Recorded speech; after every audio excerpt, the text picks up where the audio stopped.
There's a lot of chatter about the ancient practice of soul retrieval, but how does it really work?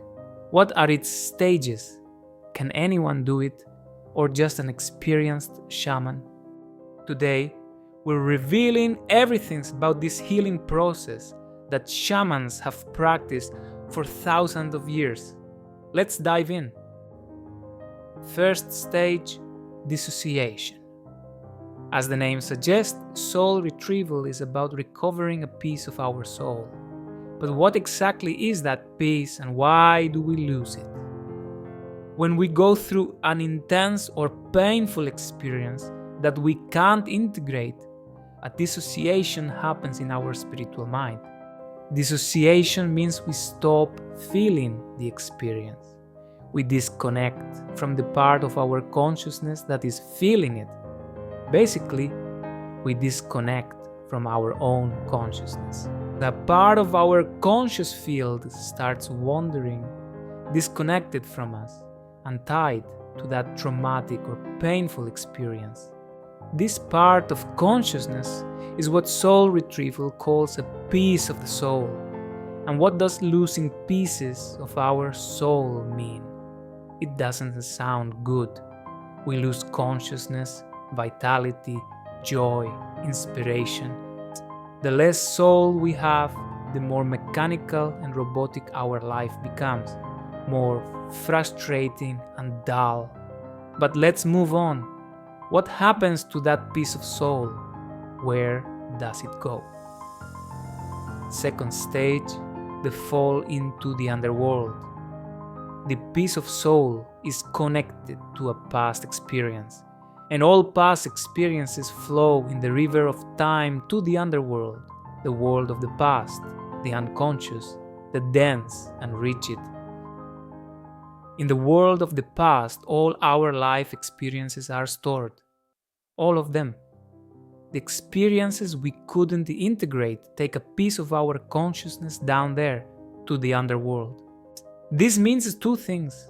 First, it creates energetic cords with the world of the past, creating karma.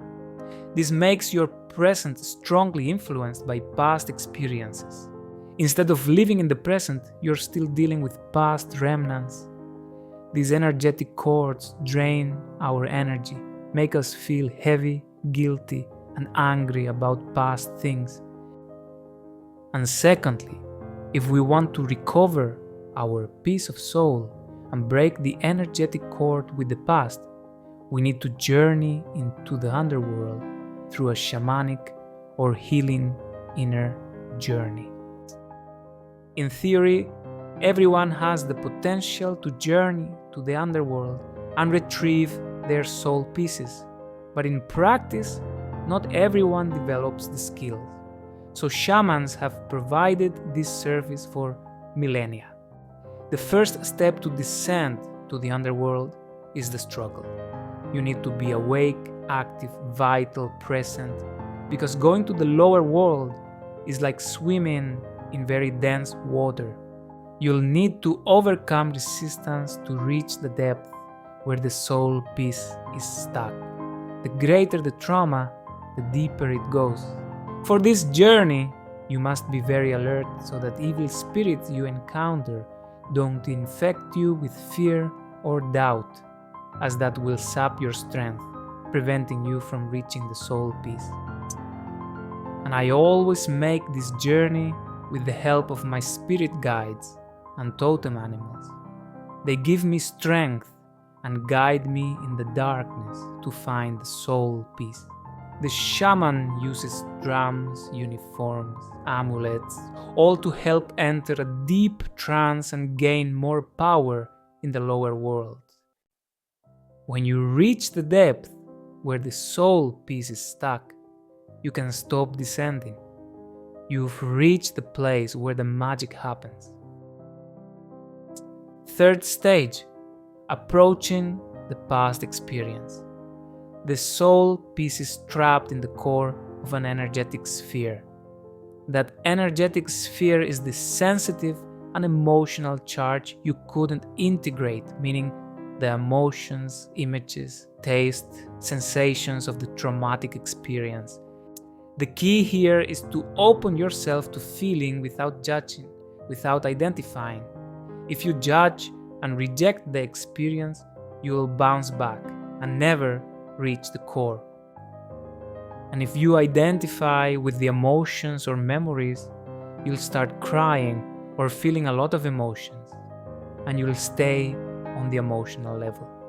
You'll start creating thoughts, internal dialogue, ideas, and interpretations about what happened, and in doing so, you won't reach the core. Stay open, confident, observe the whole experience, remembering it's transitory and that you are not the experience. This way, you'll advance through the field of painful experience to the core, and when you're there at the core, you will have to make one last effort. Sometimes it takes a bit of time to enter. You'll feel it breaking, and you'll access its interior, where you will find the soul piece vibrating and present. And then what? Ready to move on. Stage 4. The reunion with your soul and forgiveness. At that moment, you'll integrate that soul piece into yourself. You'll feel an intense surge of energy entering you. It's a return home. So cool. But the journey isn't over yet. Once the soul piece is integrated, it's time to let go of that painful experience. It's time to offer it to the spirits, to leave it in the underworld forever. Here's the thing. When we carry past traumas for a long time, they become part of the core of our personality. So at this moment, we have to let a part of ourselves die. It's a moment of surrender and trust.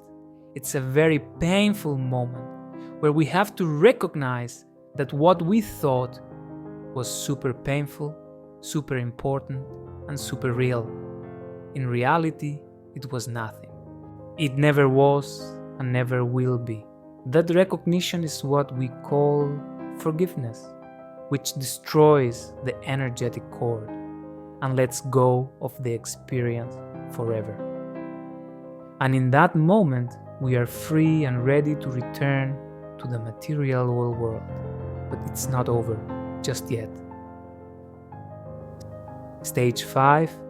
Integration and post-healing. Soul retrieval is a powerful healing process that brings significant changes to your energy bodies.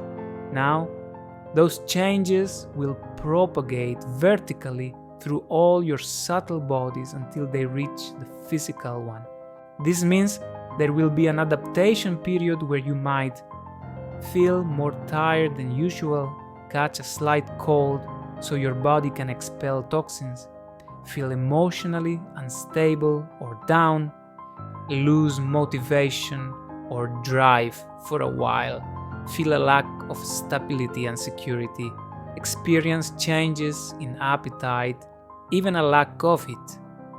All these symptoms are indicators of a deep adjustment in your psyche and body.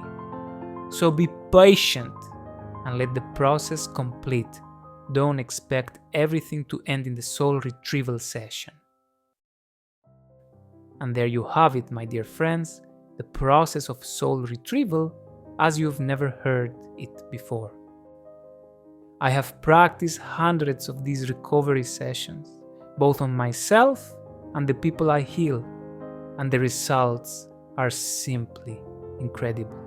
Remember, the first step to conquering the heavens is to free ourselves from the burden of the past and to recompose our soul.